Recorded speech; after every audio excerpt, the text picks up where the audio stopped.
क्या सेटअप है? पैसा तो आ रहा है फूफा का, कल भी 2,500 करोड़ पे डाल दिया। बिल्कुल आशीष, उससे पहले मैं एक बस जो यूएस मार्केट में वो उस पर एक और चीज़ बोलूँगा मैं। और देखिए, जब मैं छोटा बच्चा था, मतलब बड़ा हो रहा था, तब मेरे मम्मी पापा की एक बहुत स्ट्रांग पॉलिसी थी।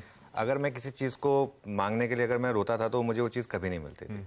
और अगर मैं मुझे मान लो घर में सब्जी बनी, कोई घिया बनी और मैंने नहीं खाई मान लो, तो वो एक हफ्ते तक घिया ही बनती थी। वो बहुत मतलब एक डिसिप्लिन था। ठीक है, यूएस मार्केट में प्रॉब्लम क्या है कि अच्छे नंबर्स पर मार्केट गिर रहा है। ये मतलब टेक्निकली ये उल्टा होना चाहिए। मतलब आपकी अगर इकोनॉमी स्ट्रांग है तो आपकी मार्केट चलनी चाहिए। आप क्यों चाहते हैं कि इकोनॉमी खराब हो? क्योंकि आपको फ्री का पैसा चाहिए। सारा का सारा बात यहाँ पर ये है।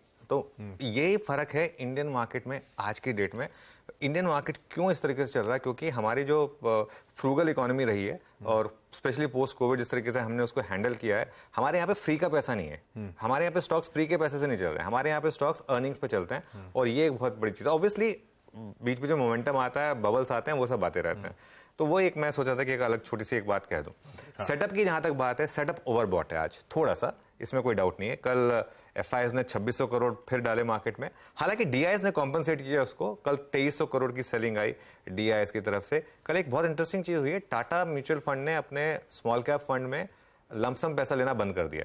उन्होंने कहा कि एसआईपी जो चल रहे हैं चलते रहेंगे, लमसम पैसा हम नहीं लेंगे। ये धीरे धीरे मुझे लग रहा है कि स्मॉल कैप में अब इतना, क्योंकि वो बढ़ रहा है, पैसा आ रहा है, उनको समझ में नहीं आ रहा है कि कहाँ डालें उसको, तो डीआईएस थोड़ा सेल कर रहे हैं। कल एफआईएस की बाइंग बहुत बड़ी हो गई, लेकिन इंडेक्स फ्यूचर और स्टॉक फ्यूचर्स दोनों में ये थोड़ा सा एक बस मामला गड़बड़ाने वाला है। 780 करोड़ की इंडेक्स फ्यूचर्स में बाइंग हुई और 2950 करोड़ की स्टॉक फ्यूचर्स में बाइंग हुई।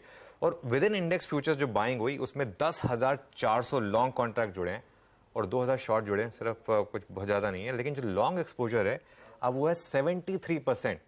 73% लॉन्ग एक्सपोजर है अब हम एफआईएस का। ध्यान रखिए, जब शॉर्ट एक्सपोजर पीक पे गया था तो वो 91% था और 91% पे भी हम 2-3 हफ्ते तक मार्केट नीचे ही था। तो अभी भी मुझे लग रहा है कि थोड़ा स्कोप है यहाँ से 73 का और ऊपर जाने का। लॉन्ग पोजीशन जो है एफआईएस की कॉन्ट्रैक्ट्स में अब वो आ गई है 1.02 लाख पर। अगर वो चार्ट आ जाए स्क्रीन पर जो वीरू सुबह सुबह भेजते हैं तो उसमें आपको और क्लियर हो जाएगा ये। अब हम नवंबर के बाद, नवंबर 2022 के बाद हाईएस्ट लेवल पर हैं एफआईआई की लॉन्ग पोजीशनिंग पर। और ये क्लियरली मार्केट में एक इंडिकेशन है कि थोड़ा सा मार्केट यहाँ पर टॉपिश है, लेकिन इट्स ओके। ओवरसोल्ड भी थे हम, ओवरबॉट भी। आई थिंक वो है नहीं शायद चार्ट। ओके, ये आ गया। ये देखिए, ये इस समय हम ऑलमोस्ट पिछले टॉप पर आ गए हैं। ठीक है, लेकिन पिछले टॉप पर आ गए, इससे और ऊपर जा सकते हैं, कोई प्रॉब्लम नहीं। जब पिछला बॉटम हमने तोड़ा था तो और नीचे गए थे ना। ये देखिए, जब उस समय लग रहा था कि शायद हम बॉटम पर आ गए, लेकिन और नीचे गए थे। ये एग्जैक्ट उसका रेप्लिकेट है, ये मिरर इमेज है। अगर आप इसको देखें ना, यहाँ से देखें, एग्जैक्ट मिरर इमेज है। और अब ये और ऊपर जा सकता है, पॉसिबल है। देखते हैं। स्टॉक फ्यूचर्स में भी कल बाइंग हो गई और कल स्टॉक फ्यूचर्स में देखिए 29,400 लॉन्ग जुड़ गए और 16,500 शॉर्ट कटे कल। ये वाला आंकड़ा मुझे बस थोड़ा सा घबरा रहा है। मैं इंडेक्स फ्यूचर्स पर इतनी प्रॉब्लम नहीं है मुझे। स्टॉक फ्यूचर्स में जो इस तरीके की बाइंग होने लगती है ना, वो मतलब आप जो है थोड़ा सा, और जब थोड़े से under performance, rank under performance चलने लगते हैं, जैसे कल सन टीवी चल गया और ऐसे स्टॉक जब चलने लगते हैं, तो थोड़ा सा आपको एक, मैं ये नहीं कह रहा हूँ कि आप बस बेच के बाहर हो जाइए मार्केट में, नहीं, ये नहीं कह रहा हूँ मैं ये कह रहा हूँ कि बस अब आप ध्यान रखिए कि अपने ट्रेडिंग स्टॉप लॉस को बढ़ाते रहिए, वो बहुत जरूरी है इस समय। पुट कॉल रेशियो भी कल बढ़कर हो गया, 1.48 पर आ गया वर्सेस 1.37। बस एक निफ्टी का फ्यूचर का प्रीमियम कम हुआ, ये अच्छी चीज है। इसका मतलब कल ज्यादा डिलीवरी बेस्ड बाइंग हुई, 38 पॉइंट का रह गया प्रीमियम 68 पॉइंट के बजाय। और कल बैन में 2 स्टॉक आ गए, बीएचईएल और डेल्टा कॉर्प। मेरे ख्याल से शुरुआत हो गई है बैन में आने की स्टॉक्स की।